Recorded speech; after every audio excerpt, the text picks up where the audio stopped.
Now, I'm going to casually mention to you something that's very scary indeed, and tell you what the alien agenda is. And it's going to sound very familiar.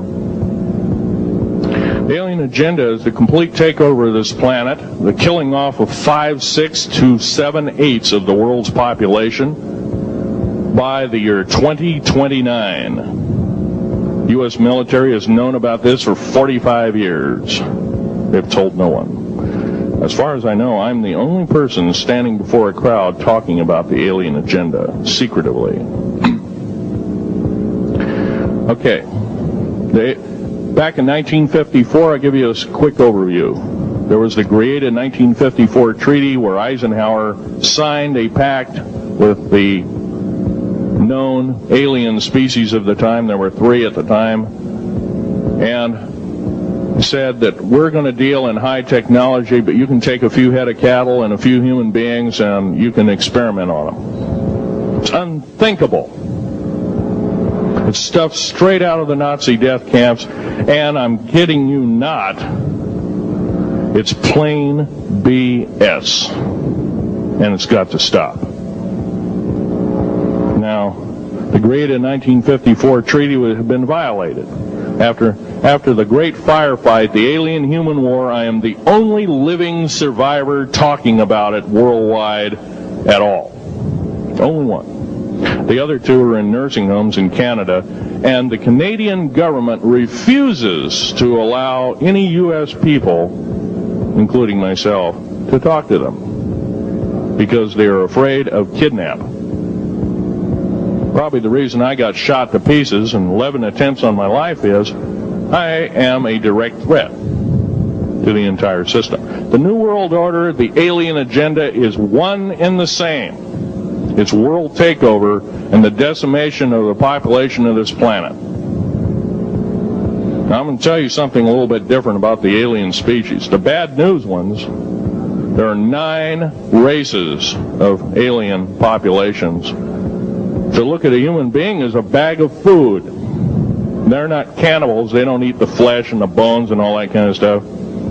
They use the glandular secretions of animals and human beings as a mixture of the vitamins for their food. They get high off of our adrenal gland substances called adrenal chrome.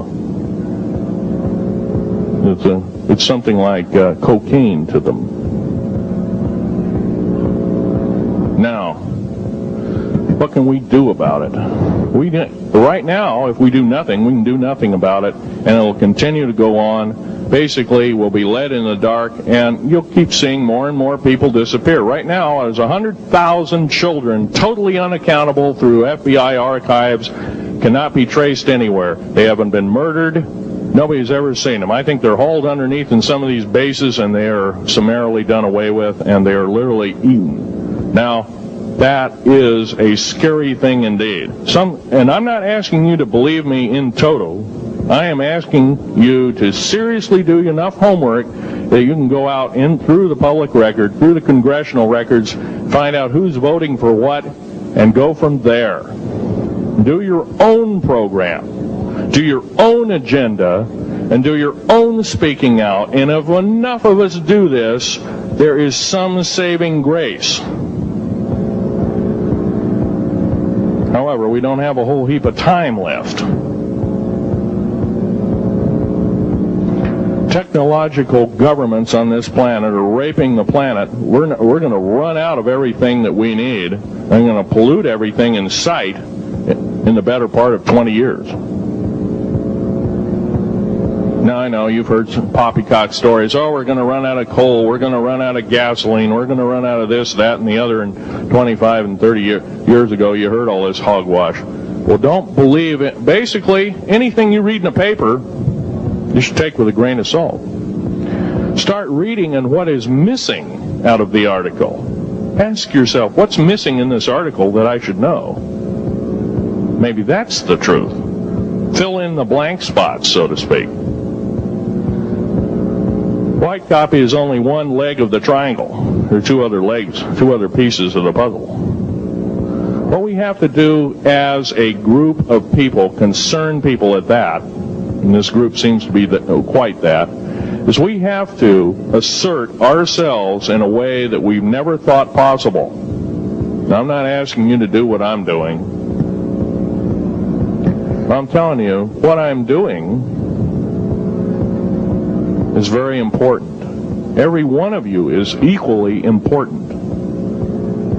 You wouldn't be in this room otherwise. You know, all these other people out here that didn't come to the lecture, they really don't want to hear it. Yesterday I heard a fellow who says, I'm sorry to say I belong to this military organization, that militant organization. I don't believe in the alien question. There's no proof of it. And so I show him an artifact, and he says, well, that's nice, but that could be lead. Well, I happen to know this isn't lead. It scratches diamond, and it's harder than that. Here's a sapphire that I found. When we blew a mountain apart, all these sapphires fell out. And sapphire has a hardness of 9 right next to the hardness of a diamond. This thing scratches the heck out of it. Let's tear it apart. I'll tell you something. This technology is fine and dandy. At the risk of the human race, at the risk of one human life, it is totally worthless. We have to...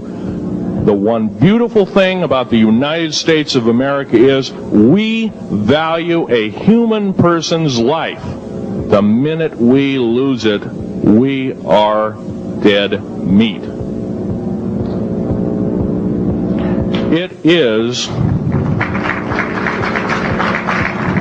is tantamount that we get back to constitutional law, and for our officials not to believe in it or obey it. First of all, for a politician to say, well, I believe in the U.S. Constitution, but I believe in gun control.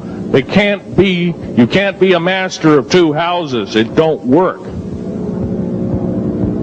What you must do is tell that politician you are disobeying the Constitution of the United States that you're sworn to uphold, and you are in treason territory. Think about what you have said. You have 30 days to make that apology. If you do not make that apology, you are a treasonous individual and should be prosecuted.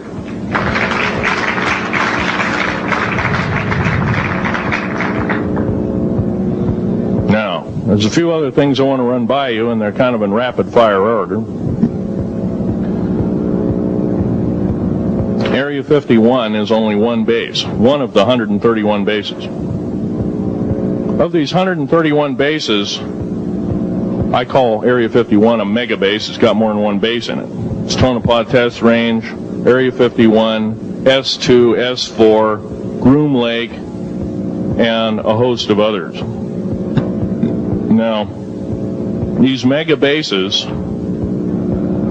are gobbling up our gross national product. Right now we're spending 28% of the gross national product on building underground bases solely. That doesn't count for the defense budget. That doesn't count for the spare parts budget. It doesn't count for any of that at all. And the black budget is dead wrong. It sidesteps the United States Congress and its Constitution of its people and says you're a bunch of morons, you don't need to know. Well, a need-to-know basis is an executive order written during the Eisenhower era right after the Greada 1954 treaty and is treasonous and illegal in this country and should be overturned and abolished.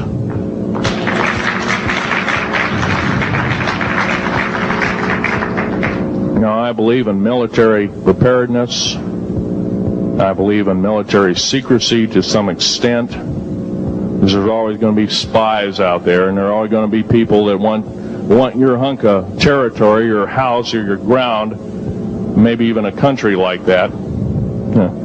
Most of us remember what this crazy person in Russia, Zhirinovsky, had to say. We want Alaska back. Well, baby, you're not going to get Alaska back without a horrendous fight. Alaska is my land. I was born here in these United States. I have risked my life and limb for these United States, and I love my United States more than my life. And I will defend these United States against all foreign powers, foreign and domestic. Now, every one of you in this room have probably, to some extent, minor or major, done just that. And that is what this country needs. Patriots you are, patriots you are becoming, patriots and Constitution builders you must continue to be. Now, all this alien thing is fine, except for one.